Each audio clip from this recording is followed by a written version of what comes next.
qu'est-ce que le produit de solubilité et à quoi sert-il? Donc le produit de solubilité, c'est des lettres un petit peu barbares, KPS, donc la constante d'équilibre du produit de solubilité. Alors qu'est-ce que cela représente? Ça concerne la solubilité, donc ça concerne des solutions où il y a des sels peu solubles qui ont une solubilité assez faible. On ne parlera pas de KPS pour des sels de métaux alcalins ou des nitrates par exemple.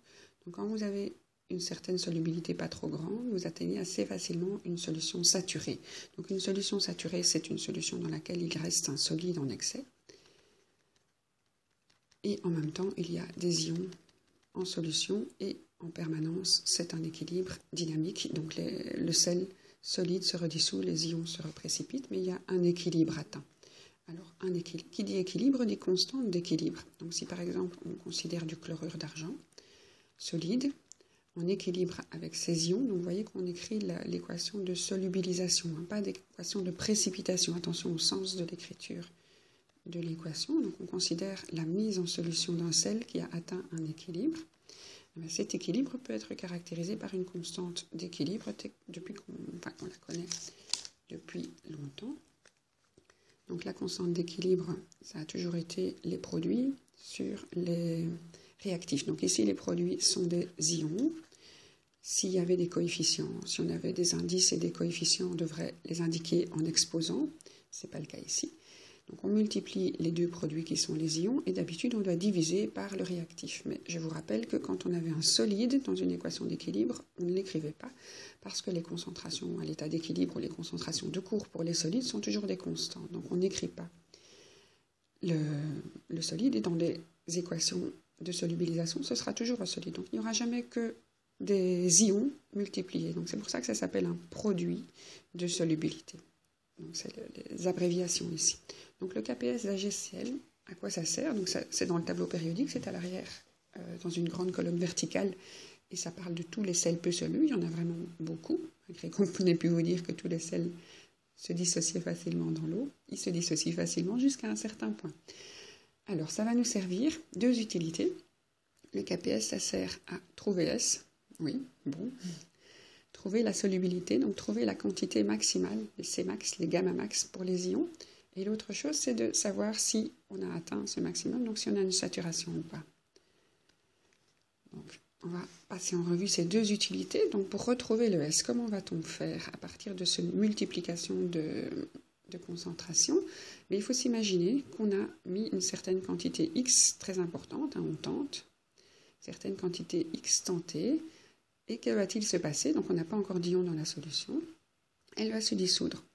Elle va se dissoudre avec un coefficient 1. Ça, ce sera toujours le cas. On considère toujours une molécule. Et puis ici, les ions, eux, peuvent avoir des coefficients.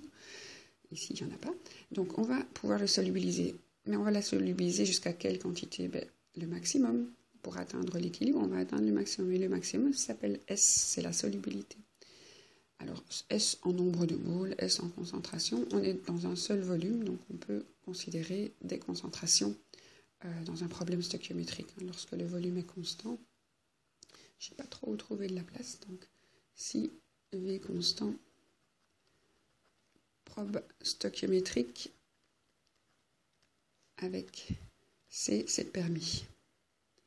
Parce que C, c'est N sur Vs. Et si vous avez un volume constant, que vous fassiez avec C ou avec N, vous avez des choses qui sont représentées par les coefficients de l'équation. Alors, ici, que se passe-t-il? On a X qui a disparu en partie, et donc il ne reste plus que X moins S. Donc ça, ce sera l'excès de solide, la quantité qu'on a mis en trop. Et en fait, quelle qu'elle soit, ça ne va rien changer à la solubilité des ions. Donc on peut avoir un grand excès, un tout petit excès. On aura atteint la même concentration maximale. Alors ici, nous allons avoir des ions qui apparaissent, dans ce cas-ci avec des coefficients 1, mais ce ne sera pas toujours le cas. Et ils vont apparaître aussi avec cette quantité maximale qui peut être atteinte. Et donc on va avoir S au final. Donc ça, c'est la concentration maximale, la quantité maximale en solution. Ici, on la considère en concentration ou en nombre de moles, c'est pareil. Et donc, KPS, si on remplace les concentrations à l'équilibre, donc quand on a atteint l'équilibre, on est ici, c'est S pour Ag+, et S pour Cl-. Donc je vous rappelle que si vous aviez des indices ici, il y aurait 2S ou 3S ou 1 pour 2, enfin il y aura parfois des coefficients qui se retrouveront à cet endroit-ci. Et il y aura aussi des exposants qui se retrouveront à cet endroit-ci. Donc le KPS ne sera pas toujours égal à S carré. Donc ce sera le cas quand on a des sels contenant 1 et 1. Donc pas d'indice. Les sels sans indice, leur KPS est égal à S carré. Il ne faut pas étudier cette formule. Elle se retrouve avec un petit problème stoichiométrique tout mignon, qui est très amusant à faire, je trouve. Et donc nous, ce qu'on cherchait avec le KPS, c'est trouver S. Donc on écrit S. Donc comme KPS est égal à S carré, ben S, c'est égal à la racine carrée de KPS. Et donc, on prend la valeur qui est dans le tableau périodique. Alors, pour l'argent, c'est pour le chlorure d'argent 1,610-10. Donc ça, il ne faut pas les étudier, vous avez votre tableau périodique. Si on prend ça et qu'on en fait la racine carrée, on obtient 1,26-10-5. Alors, c'est une solubilité, c'est une concentration maximale. Et donc, celle-ci a des unités, avec des moles par litre ou molaire. Et le KPS, par contre, n'a pas d'unité, comme toutes les constantes d'équilibre. J'ai l'impression que c'est hors écran. Pas sur le mien, mais sur le vôtre, oui. Donc le KPS, c'est le produit des concentrations. Voilà, donc ça se complique, on peut s'amuser avec des coefficients. Donc on peut essayer de le faire. Donc si on a... on n'a plus trop le temps, on fera en classe. Alors ce que je voulais aussi vous montrer, c'est que ce produit de solubilité, quand on fait une multiplication, on a une certaine quantité d'argent, une certaine quantité de sel. Donc si vous avez une solution dans laquelle vous avez simplement mis AgCl, mais vous allez avoir une certaine quantité d'Ag, une certaine quantité de Cl, la même quantité. Il faudrait que je fasse un beau carré. Yops. Donc ça, c'est ce que représente votre produit de solubilité. Si vous multipliez une largeur par une hauteur, enfin une base fois une hauteur, une largeur fois une longueur, vous avez une certaine surface. Ça va? Donc le KPS, on peut considérer ça comme une certaine surface. Donc si vous avez mis uniquement le sel en solution, vous avez la même quantité des deux ions. Mais il est possible aussi que vous vous retrouviez avec des solutions complètement déséquilibrées. Donc si vous avez par exemple une eau dans laquelle vous voulez détecter l'ion argent est peut-être un petit peu toxique, eh bien, vous allez parfois avoir une toute petite quantité d'Ag+, et vous voudriez bien voir cet Ag+, avec une certaine quantité de Cl-. Mais pour représenter ce grand carré, vous allez peut-être devoir mettre une énorme quantité de Cl- pour atteindre la multiplication de la petite quantité d'Ag+, qui atteint avec une grande quantité de Cl-, et vous allez atteindre la valeur qui permet l'équilibre, et donc l'apparition du précipité. Donc on sait, grâce à cette valeur de KPS, voir si une solution est saturée ou pas, si on a une précipitation. Donc dans le cas où on a une eau contenant très peu d'Ag+, pour atteindre une précipitation, pour voir le solide dans le fond de la solution, en ayant un tout petit peu d'Ag, il faudra mettre énormément de Cl. Et vous finirez par atteindre la précipitation, et donc de le voir, et vous serez content, vous aurez détecté. On verra se précipiter. Si j'essaie de dessiner un œil, c'est pas évident. Ok, et donc ça peut être aussi l'inverse. Donc si vous avez une solution qui contient beaucoup d'Ag, on peut la dessiner ici, si vous avez énormément d'Ag, ils peuvent être en solution, c'est possible d'avoir une solution avec énormément d'argent, mais alors il faut très peu de Cl. Donc, si vous êtes en dessous, vous n'avez pas de précipitation. Si vous êtes tout absolument égal, vous avez une précipitation.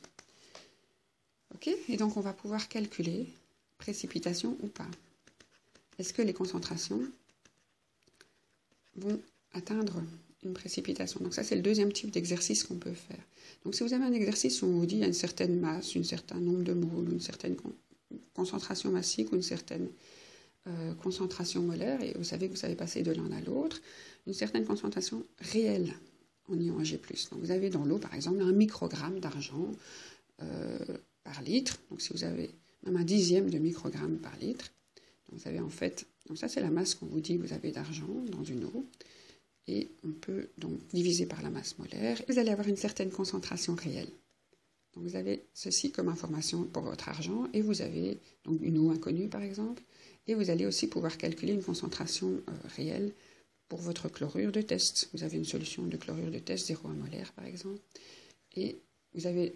Est-ce que vous allez pouvoir détecter votre argent? Est-ce que vous allez pouvoir le faire? Alors qu'est-ce qu'il vous faut faire comme calcul pour pouvoir répondre à la question, est-ce qu'il y a précipitation ou pas, vous prenez votre concentration réelle d'argent, vous la multipliez par votre concentration réelle de chlorure, donc vous reproduisez la formule du KPS, vous allez avoir un certain chiffre qui n'est pas un KPS, qui est une multiplication de concentrations qui ne sont pas spécialement la solubilité, et vous regardez si c'est au-dessus du KPS.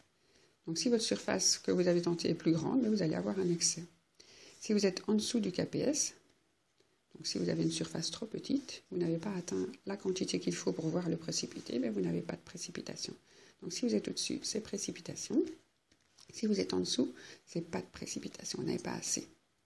Et si vous êtes absolument égal, vous n'avez pas de précipitation non plus, mais vous êtes vraiment à la saturation. C'est assez rare d'arriver tout pile poil. Ça va?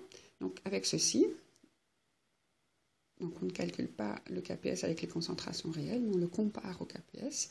On peut dire s'il y a précipitation ou pas. On peut faire des exercices en vous disant quelle concentration de chlorure je dois avoir dans ma solution test pour avoir une précipitation. Donc vous allez calculer KPS sur Ag+, pour avoir la concentration de Cl-.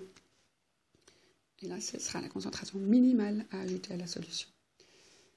Voilà, donc il y a moyen de s'amuser avec ce KPS, c'est utile. On peut calculer les solubilités. Et si vous me permettez encore une petite seconde, je vais vous montrer que ça se corse très fort si vous avez des molécules, par exemple, si vous aviez un sulfate. Donc là, vous avez un 2. Hops.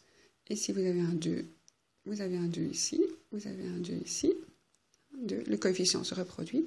Si vous avez un 2, vous avez ici un 2. Et donc votre 2S, hops, on le met au carré. Et 2S au carré, ça fait 4S carré. Et donc la formule n'est pas une simple racine carrée, c'est la racine carrée de KPS sur 4. D'accord? Et ici, pareil, vous devriez mettre au carré. Donc comparer au KPS la même écriture que votre produit de solubilité.